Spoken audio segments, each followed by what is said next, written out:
Após 5 temporadas, Leonaldi deixa o Moisés Lucarelli. Nesta terça-feira, Vitória e Ponte Preta sacramentaram a transferência do volante por R$3 milhões e um contrato de 3 anos com o clube baiano. O camisa 5 tinha vínculo com a Macaca até julho de 2025 e encerra sua trajetória no Moisés Lucarelli, que teve início no ano de 2020. No boletim informativo diário da CBF já aparece o contrato do volante rescindido. Leonaldi começou sua caminhada na Ponte Preta ainda no Sub-20. Desde então foram 132 jogos, 9 gols e 8 assistências.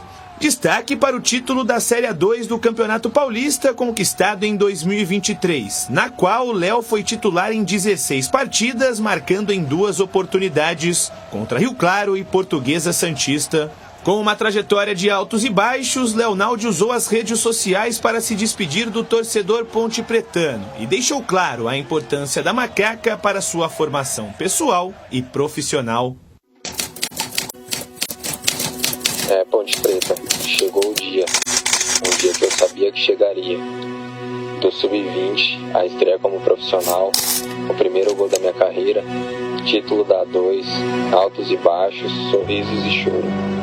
Tudo aconteceu aqui e eu serei eternamente grato por tudo que vivenciei e aprendi, por poder me formar como atleta e, mais do que isso, como homem, por aprender a respeitar e amar uma camisa, por aprender o que é Ponte Preta.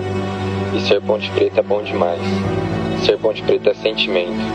É um sentimento que só quem sente e quem vive sabe. Agradeço a todos por acolherem um menino sonhador lá de Pindamonhangaba, que chegou em Campinas com o sonho de ser profissional e hoje deixa o clube com mais de 100 jogos, com carinho e muito respeito.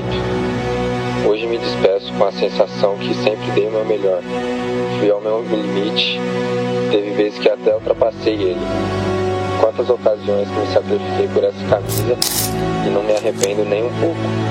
Valeu demais e faria tudo de novo.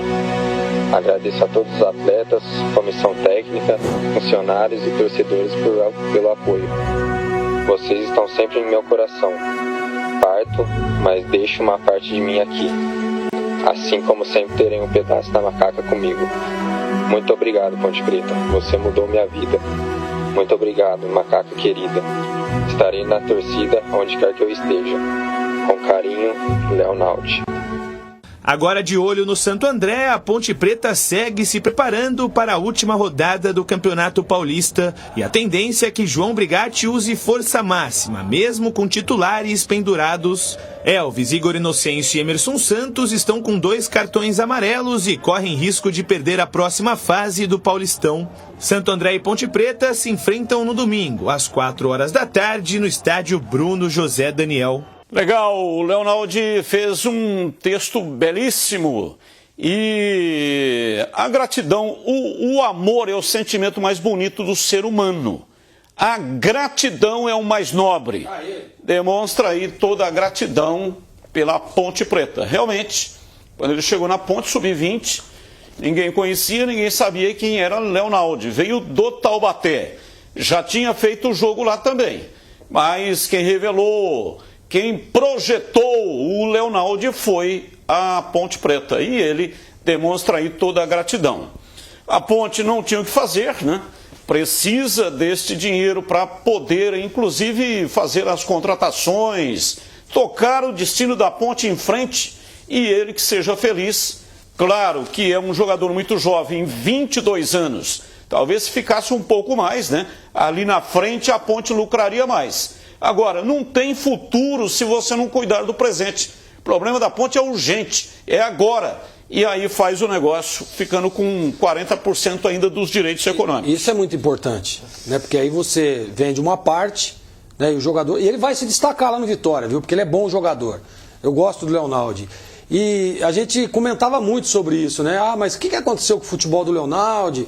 Será que foi aquela especulação, vai para o Palmeiras, vai para o Vasco, acho que é, se eu não me engano, né? E aí deu uma mexida? Pode ser que seja, pode ser que tenha sido isso. que às vezes o jogador fica vislumbrando algumas coisas, e ele é um menino. Aliás, diga-se de passagem, um baita do menino, participou aqui com a gente do programa, a família está muito junto, né? Nós vimos aí, né, o perfil dele nesse texto aí gravado. Isso aí é uma forma, como você disse, de ele ter toda a gratidão ao clube que o colocou no cenário, que o colocou na vitrine, e tá indo para um grande clube. Eu joguei no Vitória há 2 anos. É um baita de um clube, uma baita de uma estrutura, e está voltando agora para a Série A do Campeonato Brasileiro. Então eu não tenho dúvida de que ele vai ter muito sucesso por lá. E claro, e óbvio, né, que ajuda a Ponte. Eu teria vendido ontem, né, como eu gosto sempre de brincar, e ainda mais com esses valores. Quando eu fiquei sabendo que a Ponte ainda ficou com 40%, para mim foi um baita do negócio. Eu só discordo da situação da liberação imediata do atleta. Só isso.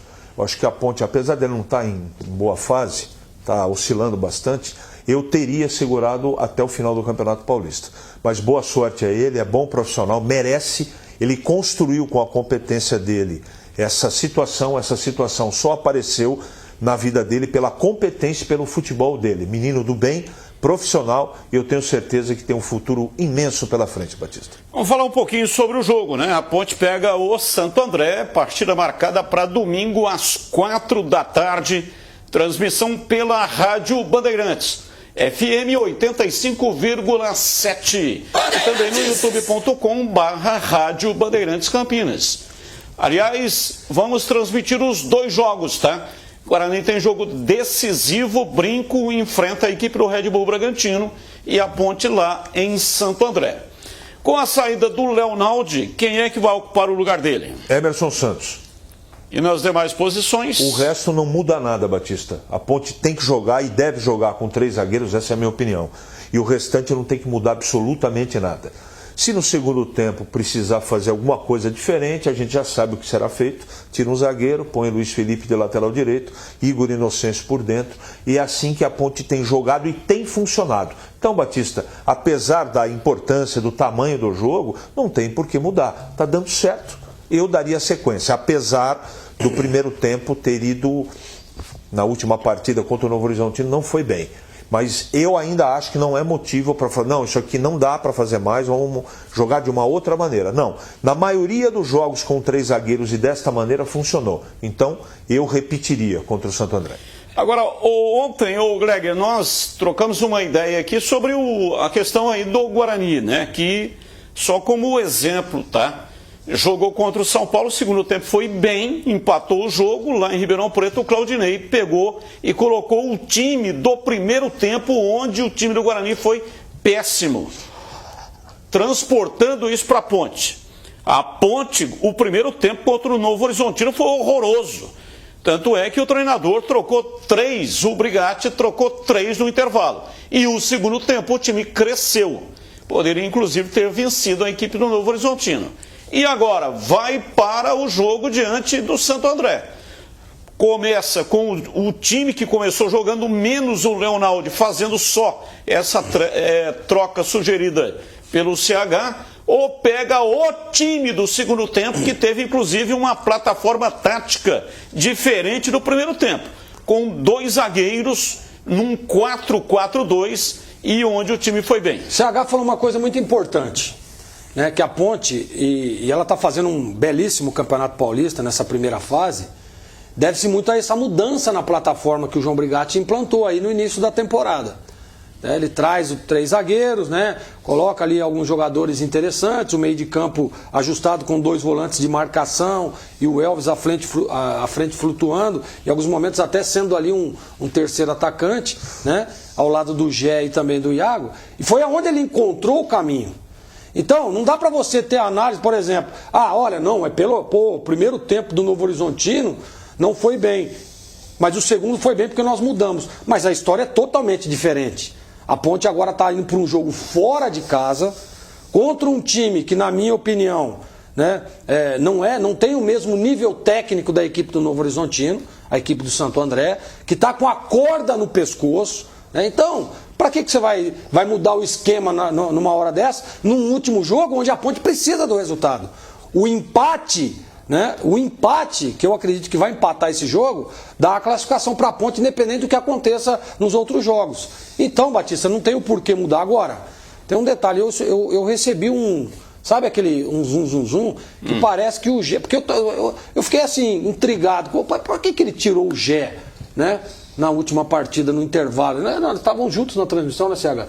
O que aconteceu? Eu não teria tirado o Gé, o CH também não. E aí me chegou um zum, depois eu até gostaria que você, o próprio Vladimir Catarino levantasse, que parece que teve um desentendimento dele com o João no vestiário. Os dois parece que desentenderam, e aí o João já pegou e já sacou ele, já colocou o Gabriel. Então agora, será que ele vai manter o Gé ou ele vem com o Gabriel no próximo jogo? Eu acho que aí também tem uma dúvida. No meio de campo não tem. É o Emerson na vaga do Leonaldo, ponto final. E no restante é a mesma coisa. Só essa do Gé. Porque me parece que o Gé saiu... O Gé estava bem no jogo, pô. Não teve informação de contusão, de nada. Me parece que teve um atrito ali, João Brigatti e Gé. A gente conhece o Gé, conhece a personalidade do João também. E aí o João resolveu tirar. Então dá uma levantada nessa informação, que se realmente aconteceu, o Gé deve ficar no banco nesse próximo jogo. Não aconteceu. Essa história aí, ela rodou na internet, né? Alguém que coloca, outro vai lá repostando e tal. E então, mas por que tirou o Gé, então? Então é o seguinte, olha, o João Brigatti já gravou uma entrevista, não vai dar para colocar agora, né? O programa está rolando, mas já gravou uma entrevista desmentindo. Mas ele justifica esse entreveiro que teve entre ele e o Gé. O que eu acredito que deve ter acontecido, você sabe que o João Brigatti, ele é intenso. É, bastante. E ele deve ter cobrado acentuadamente no intervalo, porque, inclusive, ele foi muito sincero. Ele explicitou na entrevista coletiva a performance do primeiro tempo do time da Macaca. E aí ele deve ter dado uma cobrada. O Gé também é um cara de personalidade, mas você, Gleger, mais do que nós todos aqui, esteve lá dentro, pô. Sim. Você já relatou casos aqui que vocês, lá dentro do vestiário, quase que fecharam várias na pancada, vezes, entendeu? várias vezes. Aí resolve lá, ó, beleza e tal. Vampeta já falou várias vezes isso também. Mas isso acontece muito. Ele com Marcelinho Carioca, Rincon, pô, aqueles caras todos de personalidade muito forte. Então lá dentro do vestiário. É que alguém deve ter saído lá de dentro. Aliás, a Ponte, ela tem tido um critério muito importante, que eu considero importante, fechando o vestiário. Não deixar, né, parentes, pessoas entrarem, diretores, conselheiros entrar no vestiário. Isso é bom. O vestiário é um lugar sagrado. Só os caras que estão trabalhando lá no campo é que tem que ter acesso ao vestiário. Nem o presidente deve entrar no vestiário, porque é lá entre eles que a coisa tem que resolver. Então, melhor do que ninguém, provavelmente o que aconteceu foi um lance de jogo que ficaria lá entre eles. Agora, um bisbilhoteiro colocou isso aí na internet. Não, assim, o que eu estou perguntando, por que eu disse isso? Porque isso aí, que você acabou dizendo, acontece 1 milhão de vezes. Praticamente, independente da situação do time, quase todos os jogos tem ali uma discussão aqui, ou por que você não marcou lá, ou por que você não pegou aqui, ou por que você errou aquele gol, ou por que você não saiu naquela bola. Isso acontece no vestiário. Agora, o que não acontece, né, e por isso que eu perguntei, é que teve uma discussão e o atleta não volta para o segundo tempo. Foi isso que eu questionei. Porque eu já vi nego sair na mão e depois já está se abraçando dentro do segundo tempo. O que rolou foi agora, o seguinte, tirar o cara do jogo. Não, assim, ó, tirou. Mas foi opção técnica. Opa, legal, deu certo, porque o menino entrou e fez o gol. Mas assim, o Gé não estava mal no jogo. Você falar, viu, tira. Né? Por isso que eu perguntei. Né? Porque assim, a gente conhece a personalidade do João, que é um cara intenso e para mim tá certo, tem que ser mesmo. Né? Mas por que tirou o Gé? Essa que foi a pergunta, o questionamento. O que rolou, né, o que falaram aí pelas redes sociais é que João Brigatti cobrou muito veementemente o Gé. Aí o Gé falou, bom, você acha que eu não estou bem, então me tira. Tá bom, então tirou. Entendeu? Ah, então beleza. Então foi isso mesmo. Não, estou relatando aqui aquilo que rolou na internet. Disseram nas redes sociais que o que aconteceu foi isso. Agora, amanhã nós vamos colocar aqui essa entrevista do João Brigatti. E para esse próximo jogo? Às 5 da tarde, no programa Esporte em Debate, lá também vamos colocar a entrevista inteira do João Brigatti lá no Esporte em Debate em FM 85,7. E para o próximo jogo? O Gé é titular. O Gé é titular, claro, é evidente. Você sabe que o Gé também está envolvido aí numa transação, né? Com a Inter. Não se sabe o que é que pode acontecer. Mas, no primeiro momento, está tudo certo, está tudo ok para jogar. Ele é o titular, volta normalmente. Foi substituído no segundo tempo, mas volta diante da equipe do Santo André. Ótima notícia.